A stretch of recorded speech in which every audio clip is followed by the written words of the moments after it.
बात है साल 1949 की। मैं अपने माता पिता के साथ एक छोटे से गांव में बहुत ही खुशहाल जीवन बिता रही थी। पर हमारी नियति कुछ और ही कहानी रच रही थी। शायद ये किसी और काल में मेरे द्वारा किए गए मेरे कोई बुरे कर्म थे जो अब लौट कर आए थे। और शायद इसीलिए मुझे इन खुशियों के बदले इतनी पीड़ा और इतना दर्द मिला। आज मैं आपको बताऊंगी कि किस प्रकार मैं एक मनुष्य से एक आत्मा बनी। आखिर अभी तक क्यों मैं दर दर भटक रही हूं। सुनिए मेरे साथ मेरी कहानी, मेरी जुबानी। सन 2022 रवि और उसके 4 दोस्त शाम को इकट्ठा हुए। पिछले 1-2 सालों से ये लोग काम की वजह से एक दूसरे से मिले नहीं थे। संयोगवश ये सब छुट्टियां मनाने गांव आए हुए थे। ये सब मिलकर आपस में बातें करने लगते हैं। रवि, और भाई विनोद, कैसा है तू? विनोद, ठीक हूँ भाई, बस चल रहा है सब कुछ वैसे ही। रवि, और तुम सब कैसे हो कमीनो? अभी भी पहले जैसे मस्तियां करते हो या फिर कुछ काम धंधा भी करते हो? बाकी सब नहीं यार, अभी कहाँ मस्तियां, अभी तो बस काम धंधे करते। अरे याद है तुम सबको बचपन में हम दरगाह वाले बाबा के पास जाते थे? वैसे अब कैसे है वो? अब चलें क्या उनके पास? सभी दोस्त उनकी तरफ जाने के लिए रवाना हो चुके। दरगाह का यह रास्ता गांव के बाहर से होकर जाता था। रास्ते में जंगल था और जंगल अपने बीच कई राज दबाए रखता है, जो राज हर किसी को वहां जाने से पहले जानना जरूरी है। दोनों तरफ जंगल से घिरा ये रास्ता पूरी तरह सुनसान था, क्योंकि शाम 6 बजे बाद वहां कोई भी नहीं आता था। रवि और उसके दोस्त बातों बातों में आधा रास्ता पार कर लेते हैं और अब थोड़ा सा आगे चलते ही वो तालाब और वो स्कूल आती है, जिसका खूब इस जंगल में और इसके आसपास के सभी गांवों में फैल रखा था। जैसे जैसे वो लोग रास्ते में आगे बढ़ते हैं, उनका डर और बढ़ने लगता है। उनकी हिम्मत मानो जैसे उनका साथ छोड़ रही हो। सर से पसीना आ रहा हो, पूरा बदन अचानक कांपने लगा, तेज हवाएं चलने लगी, जंगल से जानवरों के चिल्लाने की आवाजें आने लगी।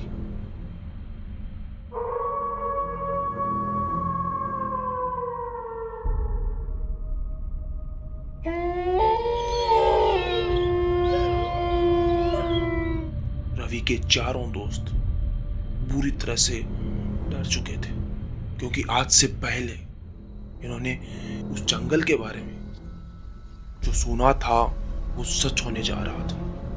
घबराकर ये चारों दोस्त दरगाह की तरफ तेजी से भागने लगते हैं। परंतु रवि इन सब चीजों से नहीं डरता, क्योंकि वो इन सब चीजों को नहीं मानता। इसलिए वो अकेला आराम से चलने का निर्णय करता है। ये सभी लोग अब दरगाह पहुंच गए थे।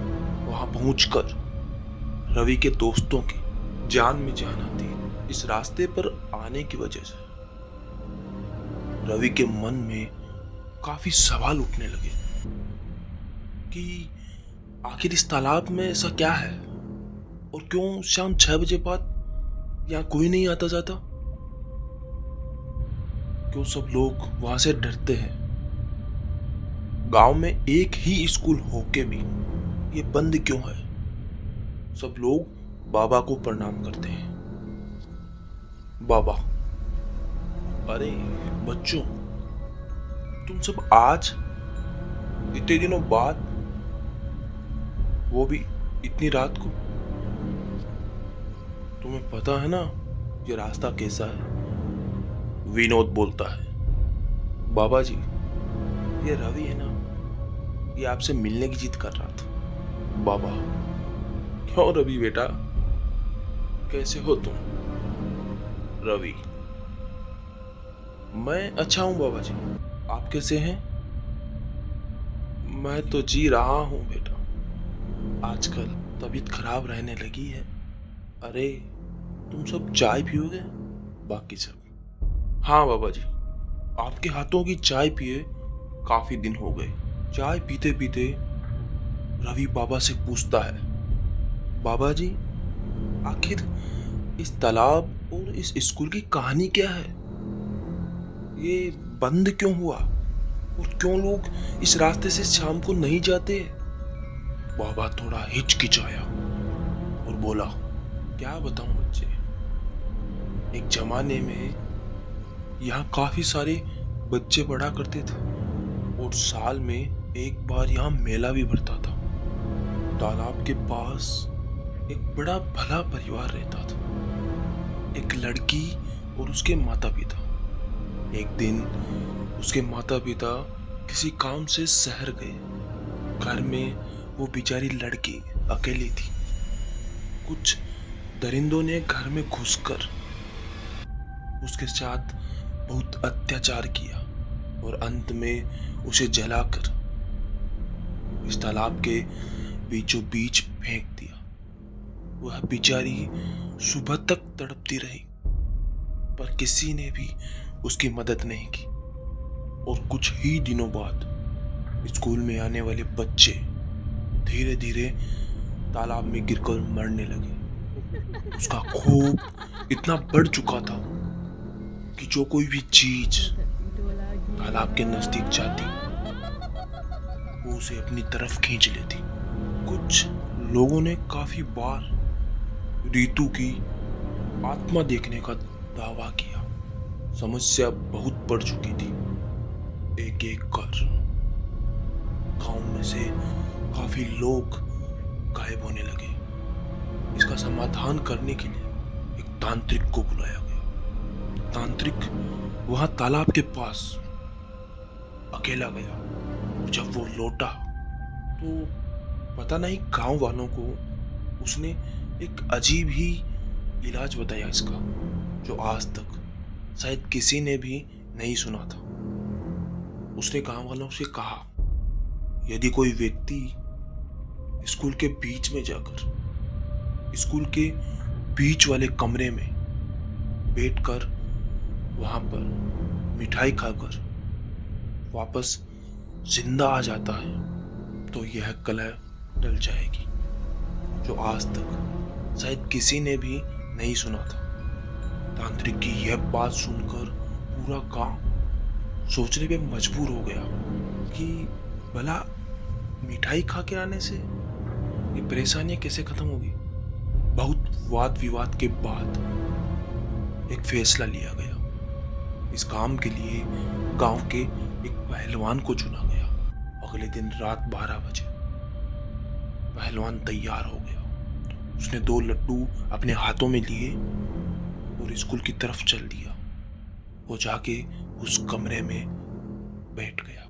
उसने शायद लड्डू खा लिए होंगे, पर वो जिंदा वापस नहीं आया। उस दिन के बाद इस तालाब के वो स्कूल के पास कोई भी नहीं जाता।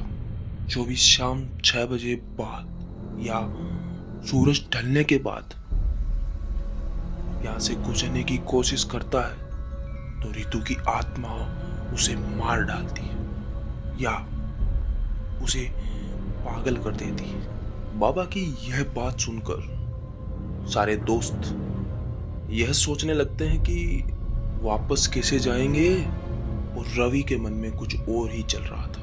रवि अपने आप से बातें करता है और कहता है, अच्छा उस टाइम उस समय जो तालाब में बचाओ बचाओ चिल्ला रही थी वो रीतू थी।